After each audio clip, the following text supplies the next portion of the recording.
Спасибо. Башкарма комитет жетекчиси Эмиль Галеев тантаналы түсті Зейнің 5 мектеп директорына яңа автобус ачкычлары тапшырды. Алар мектеп автобусы федераль программасы буенча берилди. Вроде бы доставка детей, но это очень важный момент. Дети начинают свой день учебный с того, как добираются до учебного заведения. И, конечно же, в комфорте от этого зависит настроение. Заманча сары төстәге газельләр үзләрен пассажирлар өчен ышанычлы һәм уңайлы транспорт чарасы буларак күрсәтергә өлгерде. Яңа ПАЗ автобуслары 5-нче мәктәп Кадыр, Бигеш, Поручик, Чыбыклы мәктәпләре гаражын тулыландыра. Бу вакыйгага автобус йөртүчеләр аеруча шатлана.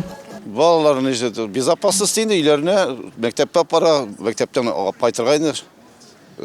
Сау сәламәт диген, юлда без ДТП. Исән сау апайт тапшырга, аналарына инде.